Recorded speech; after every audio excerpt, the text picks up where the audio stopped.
요한복음 1장 35절부터 42절까지 말씀입니다. 신약성경 143페이지에 있습니다. 요한복음 1장 35절부터 42절까지 말씀입니다. 다 찾으신 줄 믿고 우리 한 절씩 교독하고 마지막 42절은 함께 읽겠습니다. 또 이튿날 요한이 자기 제자 중 두 사람과 함께 섰다가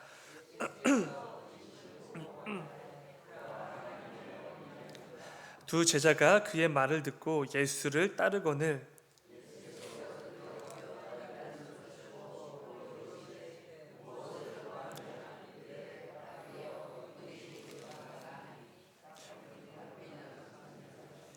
예수께서 이르시되 와서 보라. 그러므로 그들이 가서 계신 데를 보고 그날 함께 거하니 때가 10시쯤 되었더라.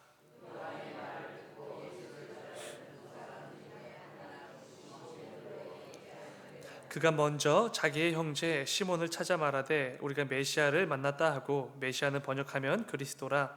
데리고 예수께로 오니 예수께서 보시고 이르시되 내가 요한의 아들 시몬이니 장차 게바라 하리라 하시니라. 게바는 번역하면 베드로라.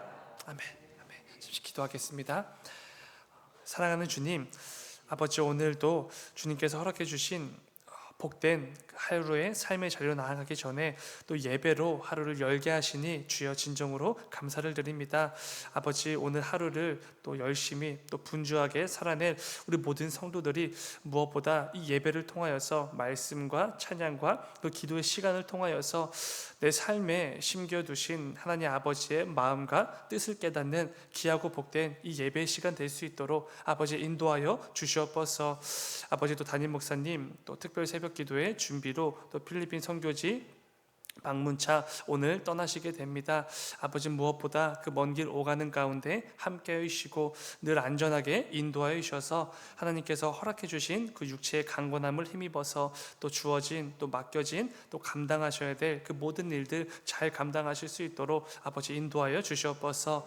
또 그 가운데 말씀을 준비하시고 또 우리 교회 하반기 일정을 또 정리하시고 돌아오실 때에 그 어느 때보다 성령의 영감을 갑절로 허락하여 주셔서 우리 교회와 또 성도들에게 필요한 하나님의 말씀을 잘 준비하시고 돌아오실 수 있도록 아버지 인도하여 주시옵소서. 주님 감사합니다. 거룩하신 예수님의 이름으로 기도드렸습니다.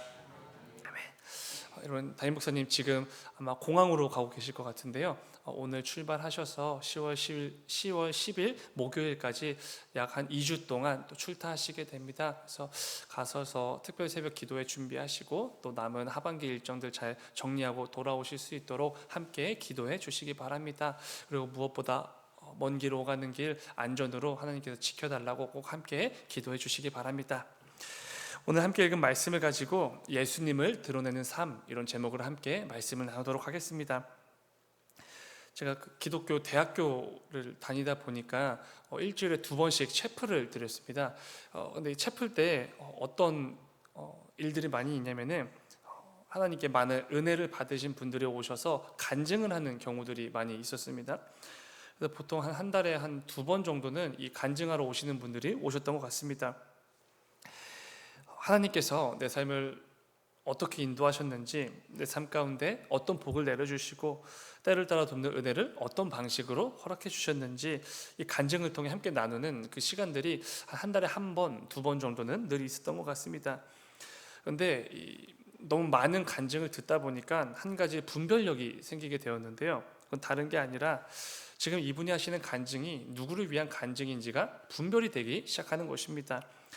대부분 많은 분들은 자신의 경험을 통해서 하나님께서 내 삶에 부어주신 그 은혜들을 고백하고 나누면서 하나님께 영광 올려드리는 그런 간증하시는 분들이 많이 계셨습니다.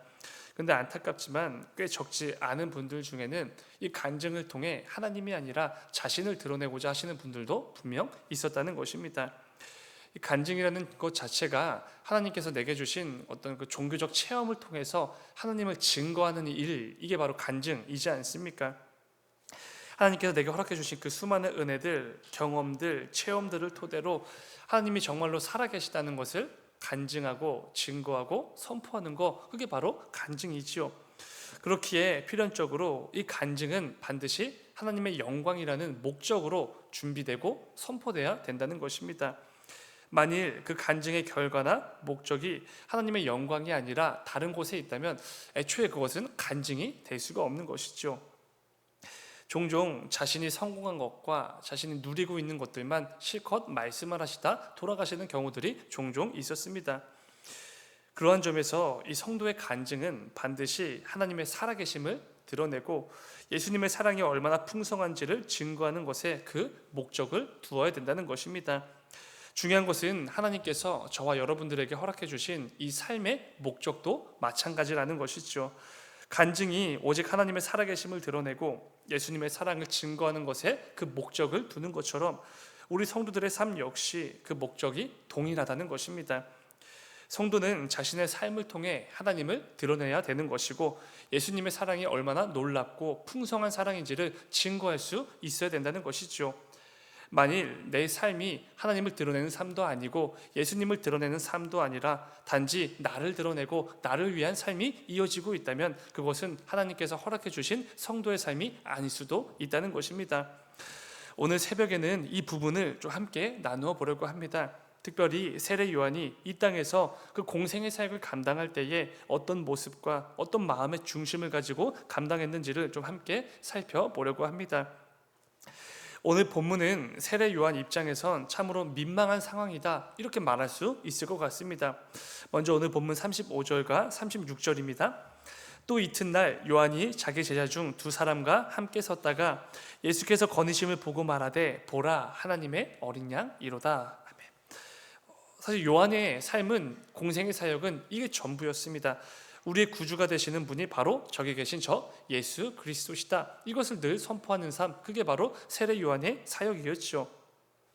어느 날 세례 요한보다 조금 뒤늦게 공생의 사역을 시작하신 그 예수님을 목격한 세례 요한과 그의 제자들에 대해서 오늘 본문 말씀이 기록을 하고 있는 것입니다. 그래서 예수님께서 사역을 감당하시면서 여기저기 다니시는 그 모습을 목격한 세례 요한이 자신의 제자들에게 이렇게 말합니다. 저분이 바로 하나님의 어린 양이시다. 저분을 통해 우리는 모든 죄인들이 죄로부터 속함을 받고 구원을 받게 될 것이다. 저분이 바로 하나님의 어린 양이시다. 이 사실을 선포한 것입니다. 구약시대에 죄를 속하는 속죄제물이었던 이 어린 양이 신약시대에 와서 모든 죄인들의 죄를 영원하게 속하게 될 어린 양 예수 그리스도가 되었다는 것이죠. 이러한 점에서 세례 요한은 예수님이 어떤 분이신지를 정확하게 알고 있었습니다. 그리고 동시에 자신은 이사야의 예언에 따라 구주가 되시는 저 예수 그리스도의 길을 예비하는 그 사명을 위해 이 땅에 왔다는 것도 잘 알고 있었습니다. 그래서 예수님을 보자마자 자신의 제자들에게 저분이 바로 하나님의 어린 양이라고 선포했던 것입니다. 그런데 여기서 문제가 생기죠. 스승이었던 세례 요한의 이 말을 듣고 제자들이 요한을 떠나 예수님을 따르기 시작했다는 것입니다. 이어지는 37절. 두 제자가 그의 말을 듣고 예수를 따르거늘. 여기서 따랐다라는 것은 잠시 그 예수님을 보러 갔다, 구경하러 갔다 이런 게 아니라 예수님의 제자가 되기 위해 따라갔다라는 의미입니다. 그리고 정말로 세례 요한의 제자 중 두 사람이 예수님을 따르는 제자가 되지요. 그런데 기가 막힌 구절이 이어서 또 등장하게 되는데요. 40절부터 42절의 말씀입니다. 요한의 말을 듣고 예수를 따르는 두 사람 중에 하나는 시몬 베드로의 형제 안드레라. 그가 먼저 자기의 형제 시몬을 찾아 말하되 우리가 메시아를 만났다 하고 42절 데리고 예수께로 오니 예수께서 보시고 이르시되 네가 요한의 아들 시몬이니 장차 게바라 하리라 하시니라. 이 말씀이 이어지게 됩니다. 세례 요한을 떠나서 예수님에게로 갔던 제자 중에 한 사람이 바로 안드레였습니다. 근데 무엇보다 이 안드레를 통해서 그의 형제였던 시몬, 즉 베드로까지 예수님의 제자가 되는 일이 벌어지게 된 것입니다. 여러분, 베드로는 훗날에 예수님의 수제자가 되지요. 예수님께서 어딜 가시든지 늘 함께 데리고 다니시며 가장 신뢰했고 가까이 했던 제자, 그게 바로 베드로가 됩니다. 무엇보다 더 훗날에는 이 베드로는 초대교회의 수장이 되어서 예수 그리스도의 복음을 위해 크게 쓰임받는 거장 큰 인물로 성장하게 됩니다. 무려 그 베드로가 오늘 본문을 기점으로 예수님의 제자가 되었다는 것입니다. 그렇다면 여러분, 세례 요한의 입장에선 어떠했겠습니까? 자신의 제자들이 그 자신의 말을 듣고 한 번에 예수님께로 떠나가 버리는 그런 민망한 마음도 있고, 실제로 이 마음이 좀 상하기도 했겠지만 무엇보다 조금 억울하지 않았겠습니까?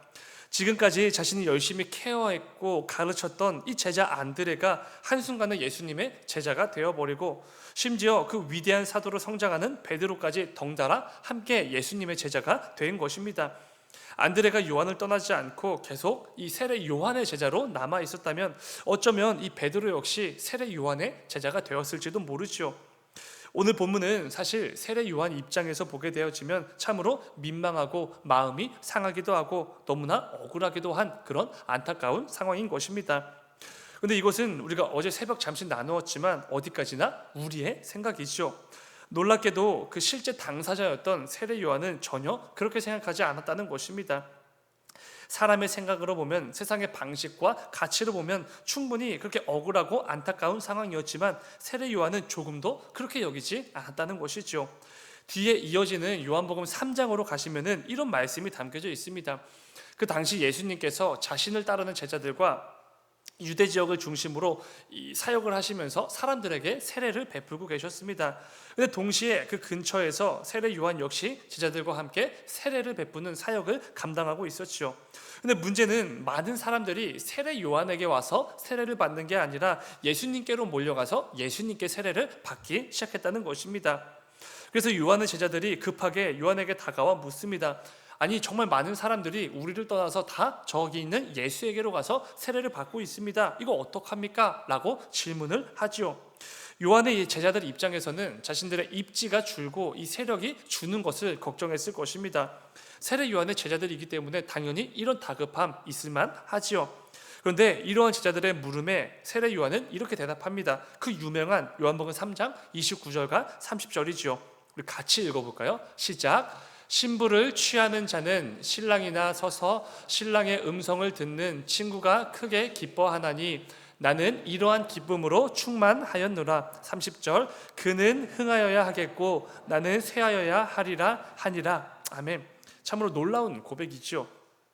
그리고 어쩌면 하나님께서 우리 성도들에게 허락해 주신 가장 위대한 고백일지도 모릅니다. 요한의 제자들은 다급했죠. 사람들이 다 예수에게로만 몰려가서 예수의 세력이 확장되는 것을 보았으니 참 다급했을 것입니다. 자신들의 입지가 점점 줄고 있다고 그런 걱정을 했을지도 모르죠. 그런데 세례 요한은 그렇게 생각하지 않았습니다. 오히려 예수님께로 사람들이 가는 것을 기뻐했지요. 그리고 그게 마치 당연한 것처럼 마땅한 것처럼 여겼던 것입니다. 자신은 그저 신부를 취하는 주인공이었던 이 신랑 옆에 서서 그 기뻐하는 신랑을 보며 함께 기뻐하는 친구에 불과하다, 이런 고백을 한 것입니다. 결혼 예식의 진짜 주인공이신 이 신랑, 이 기뻐하기만 하면 자신은 그것으로 만족하고 기쁨으로 충만하다고 고백하는 이 친구가 바로 자신이라고 고백을 한 것이죠. 그는 흥하여야 하겠고 나는 쇠하여야 하리라. 진짜 그리스도, 진짜 주인공, 진짜 신랑이신 그 예수님께서 흥하실 수만 있다면 나는 얼마든지 쇠하여져도 아무런 상관이 없다는 것입니다. 안타깝지만 이 땅을 살아가는 성도들 가운데 이런 고백을 하는 성도 단 한 명도 없을 것입니다. 예수님이 조금 망가지고 예수님이 조금 덜 드러나더라도 내가 드러나기를 원하면서 살아가는 성도들이 대부분일 것입니다. 나는 어떻게 되든지 신랑이신 그 예수님만 드러날 수 있으면 그걸로 기쁨이 되고 만족해야 되는데 우리는 대부분의 경우 그 반대의 삶을 살아가게 되는 것이죠. 사랑하는 여러분, 우리 성도들의 삶은 무엇보다 나를 드러내고 내가 누리고 있는 세상의 어떤 것을 증거하는 사람들이 절대로 아닙니다. 그런 삶은 성도의 삶이라고 할 수가 없지요. 오직 내 삶을 통해 내 말과 내 행동과 그 모든 선택들을 통해 우리 주님만, 진짜 신랑이 되시는, 주인공이 되시는 그 예수님만 드러나고 증거될 수만 있다면 나는 얼마든지 이 세상에서 인정받지 못하고 사람들로부터 어떤 칭찬을 받지 못한다고 해도 아무런 상관이 없는 것입니다. 주님만 드러나면 오히려 그것이 내 삶의 참된 기쁨이 되는 것이죠. 여러분, 우리가 감당하는 사역들을 한번 생각해 보시기 바랍니다. 여기 계신 분들 대부분은 이 교회에서 여러 가지 직분이나 사역들을 감당하고 계시지 않습니까? 중요한 것은 우리는 나를 드러내기 위해서, 나의 어떤 만족과 유익을 위해서 이 사역들, 직분들을 감당하는 게 아니지 않습니까? 비록 아무도 나를 알아주지 않는다고 해도 내가 감당하는 직분, 사역, 그런 것들 사람들이 칭찬해주는 자리가 아니라고 해도 내가 감당하는 그 일을 통해 우리 주님께 영광이 되고 우리 주님을 드러내는 일이라면 그 일이기 때문에 우리는 충성하며 지금까지 온 것이지 않습니까? 그 사역, 그 직분의 목적에 내가 있었던 적은 단 한 번도 없었던 것이지요. 늘 우리 주님께서 그 삶의, 그 사역의, 그 일의 목적이 되셨기에 우리는 힘들고 또 때로는 마음도 상하고 실제로 힘든 일들을 많이 겪기도 했지만 지금까지 묵묵히 충성하며 감당해 왔던 것이지요. 주님만 바라보았기 때문에 가능했던 것입니다. 비록 내가 감당하는 일이 다른 이들이 감당하는 사역이나 직분보다 작거나 초라해 보여도 그래서 아무런 상관이 없지요. 그 누구도 내 일에 관심 갖지 않고 인정해주지 않고 알아주지 않아도 아무런 상관이 없는 것입니다. 이 모든 일들이 나를 위한 게 아니라 주님을 위한 것이기 때문이지요. 여러분, 나를 위한 사역, 나를 위한 직분을 감당하기 시작하면 반드시 사단이 틈타기 마련입니다. 반드시 문제가 생기고 서로 마음이 상하고 성도들 간에 분열이 생길 수밖에 없습니다. 그 사역의 중심에, 직분의 중심에 우리가 있기 때문이죠. 그렇기에 우리는 늘 예수 그리스도를 드러내기 위함이라는 이 목적을 놓치면 안 되는 것입니다. 모든 성도가 각자에게 주어진 이 직분과 사역을 감당할 때에 나는 완전히 사라져버리고 예수 그리스도만 생겨나는 그 동일한 목적을 가지고 나아간다면 우리는 성경이 말하는 합력하여 선을 이룬다는 게 무엇인지를 체감하게 되는 것이죠. 성령이 하나 되게 하신 주님의 몸된 이 교회 공동체를 더욱 힘써 지켜 나간다는 것이 무엇인지 우리는 그 동일한 목적을 가지고 나아갈 때 비로소 발견하게 된다는 것입니다. 이 사역과 그 모든 직분들 가운데 내 만족, 내 유익은 전부 다 사라져버리고 오직 예수 그리스도로만 가득할 때 우리는 이 교회 공동체가 너무나도 선하고 아름답고 하나님께서 기뻐 여기실 공동체로 세워져 나감을 목격하게 된다는 것입니다. 사랑하는 여러분, 이 새벽에 기도하실 때 이 아름다운 교회를 세워나가는 일에 꼭 쓰임받는 내가 되게 해달라고 결단하며 기도하는 새벽이 되기를 간절히 소망합니다. 이를 통해 오늘 말씀을 꼭 기억하시면서 저와 여러분이 감당하는 모든 직분과 사역을 통해 오직 예수 그리스도만 향하고 나는 쇠하여지는 이 참된 기쁨과 충만함을 누리며 그 모든 일들을 충성스럽게 감당해 내시는 우리 모두가 되기를 주님의 이름으로 축원을 드립니다. 잠시 기도하겠습니다. 사랑의 주님, 아버지, 나에게 맡기신 성도의 삶도 있고 나에게 맡기신 직분도 있고 내가 감당할 수 있도록 허락해 주신 많은 사역들도 있습니다.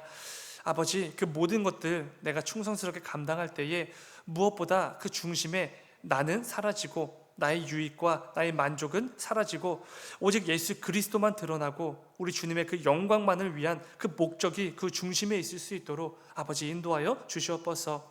종종 이 중심을 놓쳐서 마음도 상하고 여러 가지 문제도 만나고 서로 간에 그 마음 가운데 분열이 생기기도 하고 사단이 틈타는 것을 경험하게 되기도 합니다. 근데 아버지, 우리의 그 모든 연약함과 그 부족함 가운데 성령의 충만함으로 기름 부어 주셔서 오직 예수 그리스도만 흥하고 그렇게 된다면 나는 얼마든지 쇠하여도 아무런 상관이 없다는 그 믿음의 고백을 하면서 주어진 그 모든 삶과 사역과 직분들을 감당하는 우리 모두가 될 수 있도록 아버지 인도하여 주시옵소서.